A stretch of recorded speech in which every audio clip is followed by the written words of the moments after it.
When Doc Martens first appeared in the UK in 1960, they were working boots that would cost you under $3 a pair. These days, a pair of made-in-England boots could set you back $225. So what has changed, and why are these shoes now so expensive?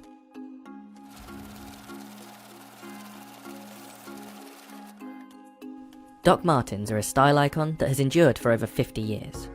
They've been worn by everyone, from Kanye West and Cardi B to the Dalai Lama and even Pope John Paul II, when the Vatican placed an order for the famous 8-eyelet boot in black, white and navy leather. While a pair of Docs may not be the most expensive boot out there, their price and use has gone through a pretty radical transformation, and the company producing them has shifted dramatically too. From a family-owned local factory to an international fashion brand owned by a private equity firm, since 2014 the price of boots has risen by almost 25%. Sales have grown year on year, and profits were up 70% in 2018 to 19. So how did the company go from its humble beginnings to producing 7 million pairs of these shoes each year? Before they got their punk image, Doc Martens weren't quite so cool. The patented technology behind the boots, the air cushion sole, was invented in 1945 by Dr. Klaus Martens, a German army doctor who injured his ankle in a skiing accident and was looking for a comfortable alternative to hard leather sole boots. The market for this new shoe technology wasn't the punks or skinheads you might associate with the history of these shoes, but older women in need of comfortable and practical footwear. They were even advertised as perfect gardening shoes at one point. It was when this technology was brought over to the UK in 1960 that the iconic shoe you might recognise was first made. The air cushion sole was licensed to the Griggs Company in Northampton, and the 1460 boot was created. The iconic stitching and recognisable heel loop were added, and the boots were sold to factory workers across England.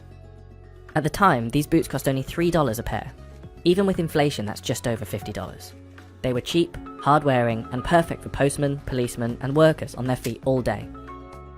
The boot was quickly adopted by any countercultural movement that appeared, and they became a mainstay in glam, punk, skinhead, ska, and goth style, among many others. Doc Martens' fashion status wasn't always guaranteed though. After the boom in the 90s, the boots dipped out of fashion, and the company struggled, almost going bust in the early 2000s. As the industry shrank, the cost of manufacturing shoes in England also got more expensive, and by 2002, it already cost around $87 for a pair of Doc Martens. That's around $140 with inflation. Northamptonshire was once the home of shoemaking in England. In the mid-19th century, there were over 2,000 shoemakers working in the region. But as many of these shoemakers struggled, the majority went under or moved production abroad, and now there are just over 30 left. Doc Martens followed suit, moving their production to Asia. The company still makes shoes in its Northamptonshire factory, but now this is only around 2% of its total production. Doc Martens says this relocation hasn't changed the way its shoes are made at all.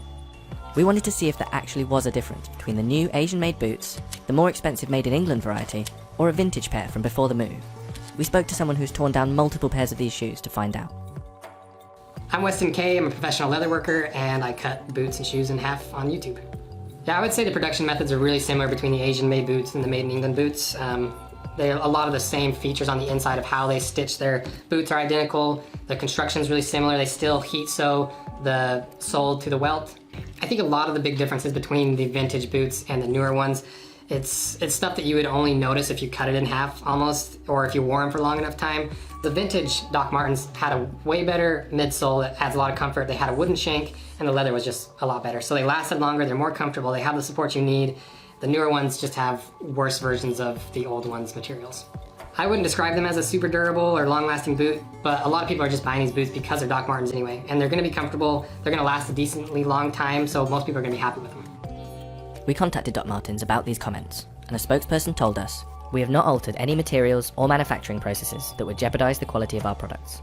And where specification changes have occurred, they've been made to enhance our iconic products and to ensure we improve the wearer's experience. We removed the shank in 2000, after realizing it did not improve the structural integrity of our boots. In 2005, our internal filler was changed from felt to a better quality material. The 90s boot being referenced, along with our current Made in England range, have a leather thickness of 1.8mm, whereas our main range has a thickness of 1.6. Regardless of the materials, Doc Martens' style has endured. And since 2002, the brand's popularity has skyrocketed. The countercultural image that made it so famous is something that has stuck to this day, despite the expansion from small-town British-made boot to international icon. And for fans of the boot, this can be an obsession.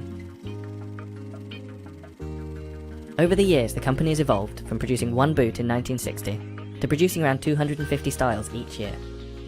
And as its popularity has grown, so has the competition. Over recent years, Doc Martens has filed lawsuits against Urban Outfitters, Vans, Boohoo and others in an attempt to protect its iconic boot design. In 2014, the company was sold by the family and bought by private equity firm Permira. Since this takeover, the price of boots has risen by almost 25%, and profits were up 70% in 2018 to 19, in large part due to the newfound success of their vegan range. And while the boots have transitioned from an English worker's boot into a global fashion icon, their style has endured, and their devoted fan following isn't going anywhere.